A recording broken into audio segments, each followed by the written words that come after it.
था कि जो मेन पायलट हैं जिनका नाम था, को पायलट ने देखा था कि जो मेन पायलट हैं जिनका नाम था सुमित जी, उन्होंने इसको कट ऑफ किया था और फिर सुमित जी ने इसको कहा कि मैंने नहीं किया। इस बात के सबूत औज़ुबिल्लाहिमिनश्शैतानिर्रजीम बिस्मिल्लाहिर्रहमानिर्रहीम अस्सलाम वालेकुम रहमतुल्लाहि व बरकातुहू। आज तारीख़ 17 जुलाई 2025 है।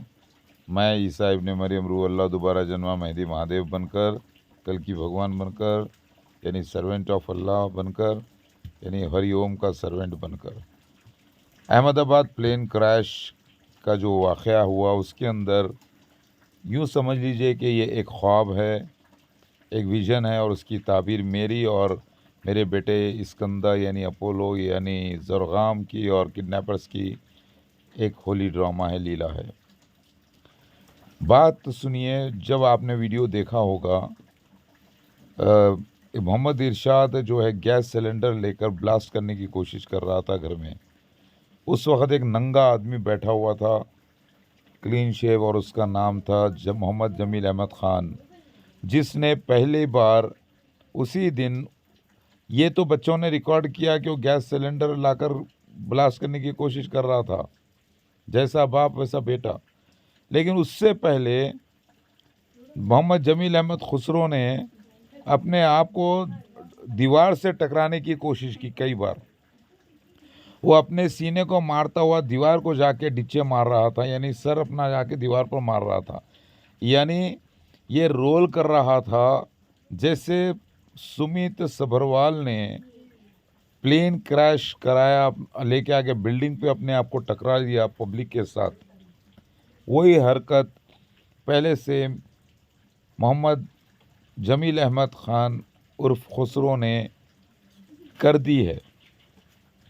और उसके बाद जब मेरी बेटियों ने कहा मार ले मर जा तू, उसको मेरी बेटियों ने कहा था कि मार मार के मर जा तू सुसाइड करके मर जा, जहन्नुम में चले जा, समझे ना। लेकिन पूरी बिल्डिंग को क्यों उड़ा रहा है, सबको क्यों मार रहा है यहाँ पे, ये मेरे बच्चों ने कहा था, उसको उसके बेटे को कहा था। तो यहाँ पर बात समझ में आ रही है, जो ये पूरे किडनैपिंग का जो कप्तान है मेरे बेटे ज़रगाम, जो अपोलो गॉड इस्कंदर भगवान का, जो मोहम्मद ज़रगाम अहमद अली ख़ान यानी इस्कंदर भगवान, यानी अल्लाह के हम सर्वेंट हैं और शिरक नहीं करते, हम उसके इबादत गुजार बंदे हैं। ये जो कैप्टन था इस पूरे किडनैपिंग का, ये था मोहम्मद जमील अहमद खुसरो, जिसने अमानत में ख़यानत की सूरह अनफ़ाल आयत नंबर 27 के मुताबिक, और सूरा नंबर 33 आयत नंबर 45 पारा नंबर 1 और रुकू नंबर 1, जिसका टोटल 19 होता है, और अहमदाबाद प्लेन क्रैश का टोटल भी 19 होता है, और Exodus chapter number 21 verse number 16 का टोटल भी 10 होता है, और 19 का टोटल भी 10 होता है, 19 का टोटल भी 10 होता है। और ये ज़रगाम किडनैप के मामला जो है, ज़रगाम से एब्डक्शन रहा, किडनैपिंग रही, तो यहाँ पर एक बहुत बड़ा रोल हुआ है। ज़रा और नोट करें आप, ये दोनों बाप बेटे साइको पेशेंट्स हैं और उनकी दोनों बेटियां भी साइको पेशेंट्स हैं। ये लोग, जो मोहम्मद जमील अहमद खुसरो है, उनकी बीवी निखत, जो कि यशोदा का रोल करके गई हैं, और ये जो नंद बाबा का रोल कर रहे हैं करते हुए, तो ये दोनों साइको पेशेंट्स रहे हैं पहले, बाप और बेटा, जैसा बाप वैसा बेटा मोहम्मद इरशाद, और दोनों ही अल्लाह के अज़ाब में मुब्तला हैं और दोनों ही फैमिली ट्रबल्स में हैं।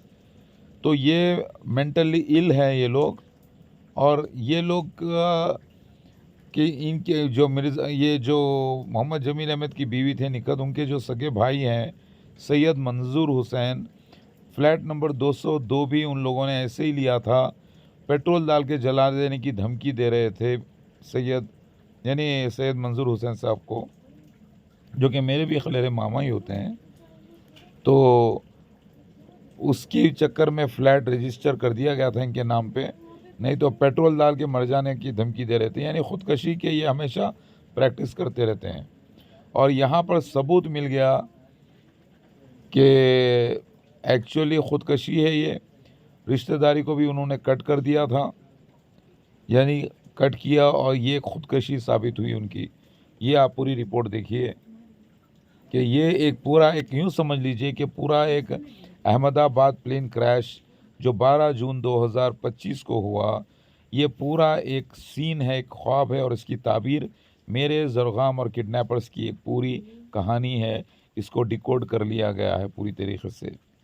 इसका पहले से सीन मौजूद है, खुदकशी की गई है। मिल गए हैं कि जो को पायलट थे मिस्टर केल्विन कुंदर जी, उन्होंने बंद करते समय उनको देखा था। को पायलट ने देखा था कि जो मेन पायलट हैं जिनका नाम था सुमित जी, उन्होंने इसको कट ऑफ किया था, और फिर सुमित जी ने इसको कहा कि मैंने नहीं किया। इस बात के सबूत मिल गए हैं कि जो को पायलट थे मिस्टर केल्विन कुंदर जी, उन्होंने बंद करते समय उनको देखा था। पेज नंबर 16 इसमें पढ़ रहा हूँ कि 1:18 पर इसको पहला धक्का दिया गया पीछे की तरफ ले जाने के लिए, उसे पुश बैक कहते हैं। 1:20 पर पहला इंजन स्टार्ट किया गया। स्पार्क जो 1:25 पर उसको टैक्सी क्लियरेंस मिला, जहाज के पहिए में पावर नहीं होती है, उसमें सिर्फ ब्रेक होता है। पावर 1:37 पर जहाज को टेक ऑफ क्लियरेंस मिला, मतलब कि 1:37 पर जहाज ने फुल पावर दिया और उड़ने पर, मतलब कि पूरी हवाई पट्टी का इस्तेमाल करते हुए टेक ऑफ किया। यहाँ से चीजें इंटरेस्टिंग होना स्टार्ट हो रही हैं। 1:38 ये वो जगह है, मैंने आपको एनिमेशन रोक के दिखा दिया है, ये वो जगह है जहां पर मेन पायलट ने, जिस पायलट के हाथ में एक्सेलरेटर था, मेन पायलट, दिल थाम के बैठिए क्योंकि बात अब आत्महत्या से हत्या की तरफ पहुंच गई है। एक नई रिपोर्ट आ गई है केएलएम की तरफ से। केएलएम भी इस इन्वेस्टिगेशन में शामिल था। केएलएम एक बहुत प्रतिष्ठित संस्थान है, उसकी ओरिजिनल कॉपी मेरे पास पहुंच गई है दस्तखत के साथ में। इसमें कुछ चीज़ें ऐसी हैं जो शायद आपको पसंद ना आए, लेकिन हमारा काम है कि सभी चीज़ों को यथार्थ रूप में आपको बताया जाए और फैसला आप खुद करें अपनी सोच के हिसाब से। इस रिपोर्ट में ये बात क्लियर हो गई है कि किस पायलट ने ये कहा था कि तुमने कट ऑफ क्यों किया, और किस पायलट ने ये कहा था कि मैंने नहीं किया। को पायलट ने देखा था कि जो मेन पायलट हैं जिनका नाम था सुमित जी, उन्होंने इसको कट ऑफ किया था, और फिर सुमित जी ने इसको कहा कि मैंने नहीं किया। इस बात के सबूत मिल गए हैं कि जो को पायलट थे मिस्टर केल्विन कुंदर जी, उन्होंने बंद करते समय उनको देखा था। ब्लैक बॉक्स की आवाज़ के आधार पर ये एक डिटेल रिपोर्ट बनी है, ये मेरे पास लगभग 78 पेज की है, लेकिन मैं पेज नंबर 16 इसमें पढ़ रहा हूँ कि 1:18 पर जहाज के दरवाजे बंद करके उसको पहला धक्का दिया गया पीछे की तरफ ले जाने के लिए, उसे पुश बैक कहते हैं। 1:20 पर पहला इंजन स्टार्ट किया गया। स्पार्क जो जिसको कट ऑफ किया है उसको स्टार्ट किया, दूसरे को स्टार्ट किया और एक्सीलरेटर हल्का सा आगे बढ़ाया जिससे कि इंजन स्टार्ट हुआ, और वही इंजन हवाई जहाज को धीरे धीरे चलाता हुआ उस पट्टी तक ले जाता है जहां से वो दौड़ना शुरू करता है। 1:20 पर इंजन को स्टार्ट किया गया। 1:25 पर उसको टैक्सी क्लियरेंस मिला, जहां पर जहाज अपने जेट इंजनों का इस्तेमाल करते हुए मुख्य जगह से धीरे धीरे चलकर उस मेन पट्टी पर आता है जहां से उसको फ्लाई करना होता है। जहाज के पहिए में पावर नहीं होती है, उसमें सिर्फ ब्रेक होता है। पावर इंजन में होती है, जो मेन इंजन जिससे उड़ता है, वही इंजन धीरे धीरे धकेल के जहाज को मेन पट्टी तक लेकर जाता है। 1:25 पर टैक्सी क्लियरेंस मिला, 1:37 पर जहाज को टेक ऑफ क्लियरेंस मिला, मतलब कि 1:37 पर जहाज ने फुल पावर दिया और उड़ना शुरू किया। 1:38 पर V1 पावर जहाज के पास थी, जहां से जहाज को टेक ऑफ करने और रुकने पे डिसीजन लेना होता है। V1 के बाद में जहाज रुक नहीं सकता है, V1 तक जहाज रुक सकता है। यहाँ पे धुन होती है आगे यहाँ पे कि V1 पे अगर डिसाइड कर लिया कि कुछ गड़बड़ है, वहाँ पे रोक सकते हैं, जहाज टूट जाएगा लेकिन रुक जाएगा। V1 की स्पीड उनके पास 1:38 पर आ गई थी, और जहाज ने अपने अंतिम स्थल पर, मतलब कि पूरी हवाई पट्टी का इस्तेमाल करते हुए टेक ऑफ किया। यहाँ से चीजें इंटरेस्टिंग होना स्टार्ट हो रही हैं। 180 नॉट एयर स्पीड थी, 1:38 ये वो जगह है, मैंने आपको एनिमेशन रोक के दिखा दिया है, ये वो जगह है जहां पर मेन पायलट ने, जिस पायलट के हाथ में एक्सेलरेटर था, मेन पायलट जिनका कि नाम था सुमित सोरबा, मेन पायलट ने पहला इंजन बंद किया। उसके बाद 1 सेकंड के अंतराल में ही दूसरा इंजन बंद किया। 1:39 मतलब कि 1 सेकंड के अंतर पर जो को पायलट थे उन्होंने बंद करते हुए देखा और पूछा कि तुमने इंजन क्यों बंद कर दिया। इंग्लिश में है why did you cut off. उन्होंने देखा और पायलट से पूछा कि तुमने तेल सप्लाई क्यों बंद कर दी। मेन पायलट ने कहा कि मैंने नहीं की। इस घटना के ठीक 10 सेकंड के बाद को पायलट ने अपनी तरफ से राइट साइड से पहले इंजन को फिर ऑन किया। ये ब्लैक बॉक्स में वीडियो नहीं होता है, ये समय और आवाज़ के हिसाब से इसको कैलकुलेट किया था। अभी मैं इसको और डिटेल में बताऊंगा, लेकिन मैं सिर्फ वो पढ़ दूँ जो यहाँ पर रिपोर्ट में टाइमिंग लिखी हुई है, क्योंकि टाइमिंग बहुत ज़रूरी है। मैं ये नहीं कह रहा हूँ कि यही होगा, मैं ये कह रहा हूँ कि ये लिखा हुआ है और टाइमिंग के साथ ये मैच भी करता है। जहाज का इंजन दोबारा स्टार्ट किया। जहाज का इंजन एक स्टार्ट हो गया, दूसरा नहीं हुआ, लेकिन ये वो क्षण था जब जहाज का पहिया जो नीचे लटक रहा था नीचे की बिल्डिंग पर टच हुआ। उसके बाद से वॉइस रिकॉर्डर जो है वो बंद हो गए। 1:39 पर जब को पायलट ने ये पूछा, उसके ठीक 5 सेकंड के बाद रैट ऑन हो गया। रैट जो मैंने आपको पिछले एपिसोड में बताया है, जो नीचे का छोटा पंखा होता है जो थोड़ी बहुत बिजली पैदा करता है हाइड्रोलिक और जहाज को सीधा रखने की क्षमता देने के लिए।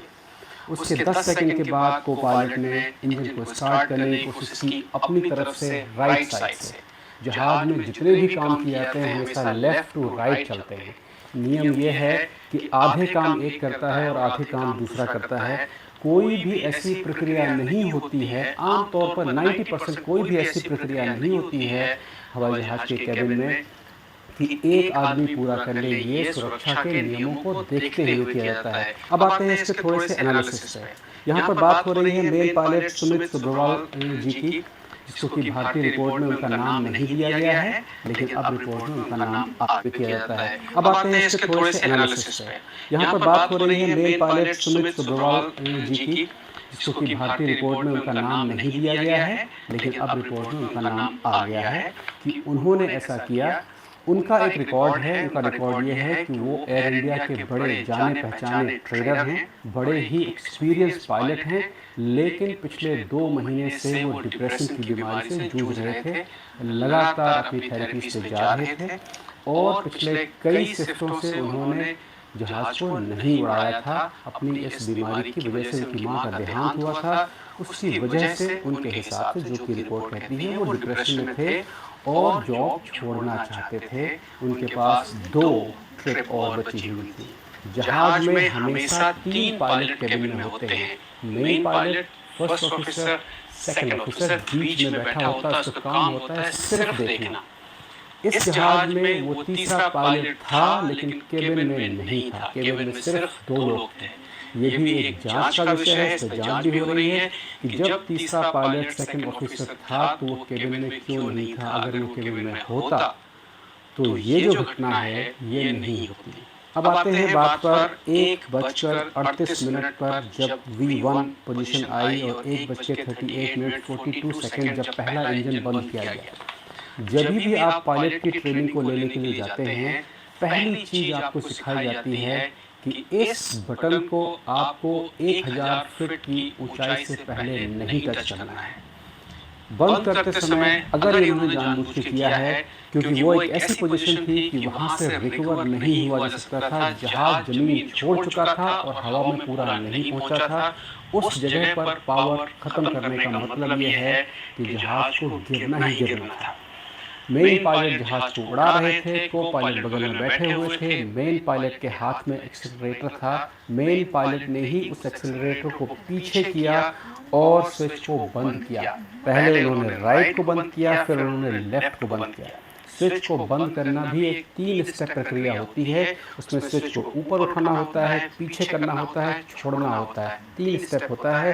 3 स्टेप हालांकि वो 1 सेकंड में किया जा सकता है, लेकिन उसके लिए आपको एक्सेलरेटर बंद करना होता है और उसके बाद इसको आपको घुमाना होता है। एक्सेलरेटर को बंद करना मतलब कि थ्रटल को पीछा करना, मतलब कि इंजन की आवाज़ अपने आप कम होना। ये एक घटना ऐसी है कि बगल में बैठा हुआ आदमी इसको देखता है, देख सकता है, इग्नोर कर ही नहीं सकता है, उसका काम ही होता है देखना। उन्होंने देखा कि ये क्या हो रहा है। आपने ध्यान दिया होगा, उन्होंने ये नहीं पूछा, या जिसने भी ये कहा है ये नहीं पूछा कि कैसे बंद हो गया। उन्होंने ये पूछा कि तुमने क्यों बंद कर दिया। ये इस बात का सबूत है कि उन्होंने देखा था, और ये आवाज़ एग्जैक्टली आधे सेकंड के बाद आती है जब स्विच बंद करने की आवाज़ आ रही है। इसका मतलब यह है कि दूसरे पायलट ने बंद करते हुए देखा था, लेकिन आपने देखा होगा कि जहाज़ काफ़ी दूर तक ऊपर गया। उस पॉइंट से जहां पर इंजन बंद था उसके बाद भी ऊपर गया, और फिर वो धीरे धीरे नीचे आना स्टार्ट हुआ। कोई भी इंजन जब आप बंद करते हैं तो ऐसा नहीं होता है कि तेल अचानक रुक जाता है। तेल को खत्म होने में भी 2-3 सेकंड लगते हैं। तो इंजन का फ्यूल सप्लाई बंद करने के बाद भी इंजन के पास 3-4 सेकंड तक फ्यूल जाता रहा, जिसकी वजह से वो स्पीड मेंटेन रही। दूसरी चीज़ ये है, अब इस रिपोर्ट के अलावा एक लाइन इसमें और भी दी हुई है कि जो स्विच हैं, जो ऑन और ऑफ स्विच हैं, ये हनीवेल कंपनी के स्विच हैं। इनका 3 स्टेप प्रोसेस होता है, लेकिन ये स्विच ऐसे नहीं होते हैं कि जब उसी स्विच से आपने तेल को बंद कर दिया। उस स्विच के अंदर उसके तारों से निकलते हुए हजारों स्विच नीचे लगे होते हैं जिनको कंप्यूटर पढ़ता है। तो ये रिपोर्ट ये भी कहती है कि ये हो सकता है, लेकिन इसकी संभावना करोड़ों में एक है कि वो जो स्विच थे उन दोनों स्विचों में खराबी आई और उन स्विचों ने गलत सिग्नल कंप्यूटर को दिया और कंप्यूटर ने उसको शट ऑफ किया। लेकिन उस टिक की जो आवाज़ है, जो स्विच को उठाकर पीछे लाने की आवाज़ है, वो इस थ्योरी को जस्टिफाई नहीं करती है। वो आवाज़ ये कहती है कि किसी ने किया है। वो आवाज़ ये कहती है कि को पायलट ने पूछा है कि तुमने क्यों किया है। को पायलट ने मेन पायलट से पूछा है कि तुमने क्यों किया है। सवाल ठीक 1 सेकंड बाद का है जब वो टिक की आवाज़ आ रही है, मतलब कि को पायलट ने बंद करते हुए इसको देखा था। अपने विचार लिख के भेजें और आपके विचारों को पढ़ते हैं। आपने देखा होगा कि आपके लगभग सब बात यहाँ पे साबित हो गई है कि खुदकशी की बार बार धमकी जो दे रहा था, कौन दे रहा था? मोहम्मद जमील अहमद खुसरो पहले दे रहा था बच्चों को, और पहले मुझे भी दे रहा था, जिसकी वजह से मैं उसके पास नहीं जा रहा था, क्योंकि वो अपने आप को मारने की खुदकशी की बार बार धमकी दे रहा था। अगर मैं बच्चा आगे डिमांड करूँगा तो खुदकशी करके मर जाएगा, मार देगा और मेरे ऊपर इल्ज़ाम लगाएगा। इसी तरीके से काम चल रहा था। और उसकी हरकत, उसके बेटे ने, आपने देखा कि गैस सिलेंडर की बात, तो यहाँ पर ये बात का प्रूफ हो गया है कि ये अहमदाबाद प्लेन क्रैश का जो पूरा मामला है, ये इनके मामले से ताल्लुक़ रखता है। हो सकता है कि जमील अहमद खुसरो सच में कहीं ख़ुदकशी ना कर ले, इरशाद अहमद कहीं ख़ुदकशी खुद ही ना कर ले, लेकिन ये तो सिर्फ डराना था। ये लोग, मुझे लगता है कि ये लोग ख़ुदकशी करने वाले तो हैं नहीं, सिर्फ डरा रहे हैं सामने वाले को ख़ुदकशी की बात करके, क्योंकि ये इनके अंदर ये कैपेसिटी, आखिर ये एक लीला है मेरी, ये मसीहा मेहदी महादेव और स्कंदा भगवान की, यानी गॉड, अपोलो गॉड की, मेरे बेटे की और किडनैपर्स की एक लीला है, ताकि कुरान की सूरा नंबर 33 आयत नंबर 45 पारा नंबर 1 रुकू नंबर पारा नंबर 21, मैंने गलती से इससे पहले 1 कह दिया, आई एम सॉरी, पारा नंबर 21 नोट कीजिए, और रुकू नंबर 1, गलती से मैंने पहले पारा नंबर 1 कह दिया, बल्कि पारा नंबर 21 रुकू नंबर 1 है, ठीक है। और सूरह अनफाल आयत नंबर 27, सूरा नंबर 8, और Exodus Old Testament Bible chapter number 21 verse number 16, जिसका टोटल 10 होता है, 10 का टोटल फिर 1 होता है। वैसे अहमदाबाद प्लेन क्रैश का टोटल 19 और शिव स्कंदा महालीला का भी टोटल 19 होता है, और जरगाम्स का किडनैपिंग जो एब्डक्शन है ये भी इसका 19 होता है।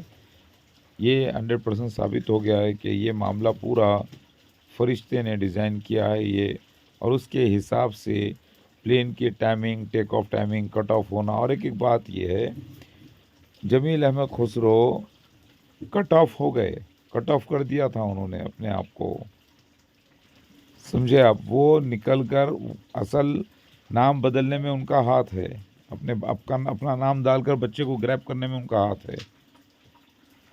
और वो नहीं आए पुलिस स्टेशन, बल्कि अपने बेटे को भेज दिया, और वो खुद वहाँ से निकल लिए पतली गली से, राजेंद्र नगर पीएस से, क्योंकि मालूम है कि इनके ऊपर केस होने वाला है। तो यहाँ पर एक तो बच्चे को भी ये लोगों ने किडनैप करके मारने की कोशिश की है और धमकी दी है, तो ये सुसाइड कम, और ऑलरेडी मैंने अटेम्प्ट टू मर्डर वाली बात केस में भी मैंने कर दी है। जो कंप्लेंट